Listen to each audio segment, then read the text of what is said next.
Hey guys, welcome back to my channel.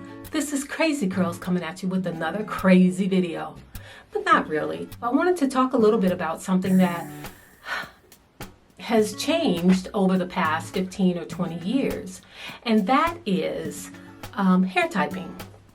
Hair typing has become a conversation. Oprah's hairdresser, Andre Walker, he has a chart out, type 1, which is very straight, to type 4C, which is very, very, very thick and curly. There wasn't a lot of products out to help with the 3 to 4 type hair. It was just a challenge to deal with it. Today, there are many products. These products are a multi-billion-dollar business for curly hair or curly hair, which is the type 4 hair. A person with a type 4 hair, in my opinion, has the better hair because 1 is thick, and who doesn't want thick hair? And 2, it's curly. It's very, very, very, very curly, but to say the least, it's curly. Type 4 hair used to be looked frowned upon or looked down on because of the thickness and the curliness of the hair. The only thing that was available 20, 30 years ago was relaxers, which of course we know are very damaging to hair, and Jerry curls. Yeah, Jerry curls. Remember that? We've evolved since then. Today, type 4 hair has come out on top because it's thick and it's curly. And how many times have you seen ladies with thin, straight hair putting in pieces to thicken it up, to make it look fuller? 4C hair is also a double-edged sword because it takes a lot to deal with it. It takes a lot to keep it up, and it takes time to keep it up. And that's something a lot of us don't have. We don't have that kind of time. We have to strategize. We have to put a plan in place. And what is that plan? Protective styles. Now, protective styles have been around forever. Don't let the smooth taste fool you. Yes, they've been around forever. They just wasn't called that because we've always braided our hair. We've always did a French roll. We did cornrows. We've done box braids. And then we have wigs. I even have one. Yes, I do. It's a challenge for me though, but I do. And I found this one that's very close to the color of my hair. Isn't that almost just like it? Also, it's a lace front. Years ago, they didn't have lace fronts, and so when people would wear wigs, their hair would fall out right around the edges because the glue or whatever they held it down with was put on the natural hair. But with the lace front, you don't have to. You could put it on your face, saving your hair. I am going to do kind of sort of a protective style, but it's just a kind of cute style. I always remember a singer named Roberta Flack. She used to sing with a man named Donny Hathaway. She had some cornrows in her hair and the back was out. So that's what I'm going to do today. I'm going to have a nice little protective style. My hair is already washed. I needed to let it dry a little bit. So it's probably 50% dry. I'm starting out by sectioning my hair. It looked like I'm bald there, but I'm not. It's a lot of hair there. I don't know why it looks like that.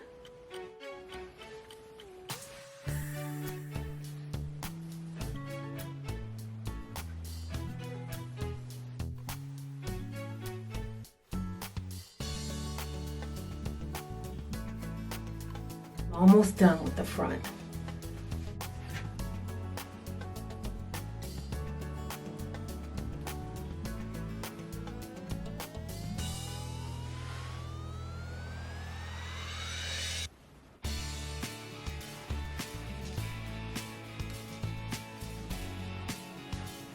Okay, Well, that's done. For the back,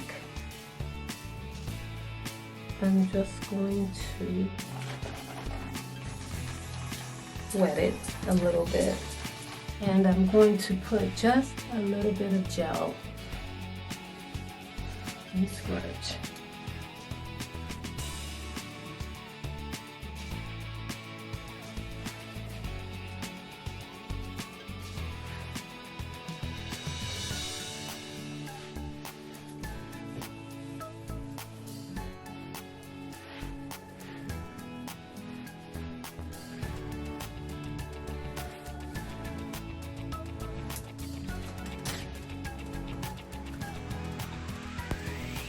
Now I'm going to add some decorative pieces to the hair.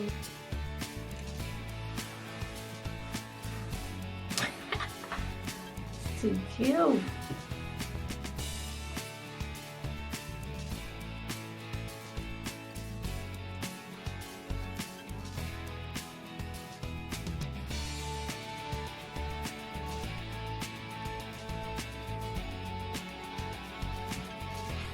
Halfway protective style, right? Let's go do some makeup. I'm starting out by priming my eyes with a very thin layer of the Tarte Shape Tape Concealer. There was a comment on my channel, and I thank you so much for that comment. It came from Robin Guffinet. You took a weight off of my shoulders because I was always trying to make my eyebrows match exactly. And she told me they're sisters, not twins. And I'm like, oh, thank you. I don't have to deal with it anymore. I can do it as best as I can to make them look cohesive, but I don't have to worry about getting them exact. So thank you, Robin. Thank you so much. You made my day. Using very light strokes, I'm going to fill in the open spaces of the brow while at the same time deepening the color.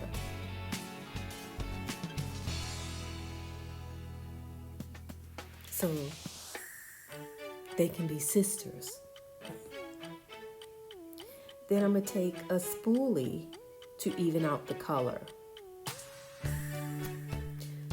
To set the primer, I'm going to use the base color of Canvas from the Morphe palette. I'm only using 2 colors for this look, and using a Morphe M506 brush, I'm going to apply the green very lightly so it can appear that I'm using multiple greens when I'm actually not. I'm adding the same color under the brow bone and continue to apply the color for the desired effect. Using the brush from the first color, blend that out. Then using the brush from the second color without adding product, blend the 2 greens together. Now we're going to deepen the crease color and blend the base color and the light green together.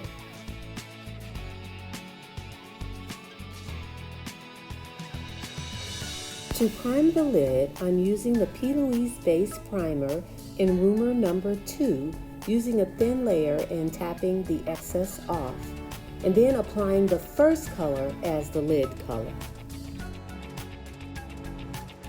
No lashes today. I do have them, but of course the false lashes are thicker and prettier. I am going to use some eyeliner in my waterline.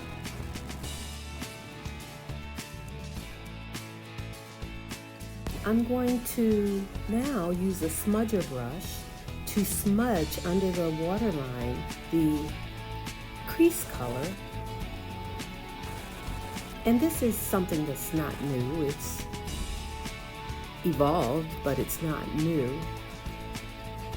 Then with the first color brush, I'm not adding any color, I'm just using the product that's already on it to blend that out. I'm adding a little mascara to the lower lash line One eye is a little more profound than the other, but that's okay because they're sisters.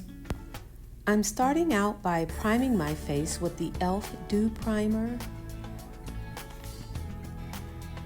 Then for my liquid makeup, I am using a mixture of the Mary Kay Bronze 1 and the MAC NC35 using a liquid makeup brush to blend it all over my face.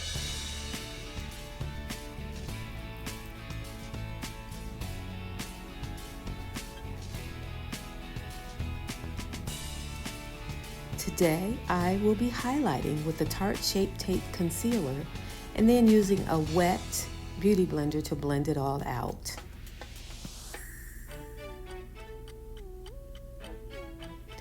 To set it, I'm using the Sephora setting powder with a dry beauty blender. And then for the finishing powder, I'm using the Ulta Mineralized Finishing Powder and then brushing off the excess setting powder. Using the MAC Mineralized Blush in Gleeful and the Soft and Gentle Mineralized Highlighter for the cheekbone. And as you can see, I don't put product close to my baby hair because it tends to turn it brown.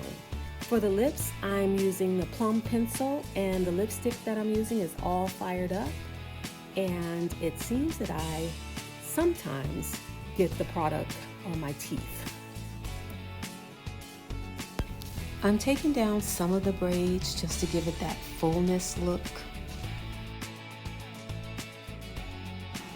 Protective style. I like it, yeah. And I could put it up for another, my 10-day wash and go. I could do a lot with hair without doing anything to it, you know what I mean? I hope you like it. Please subscribe to my channel and like this video, and I will see you in the next one.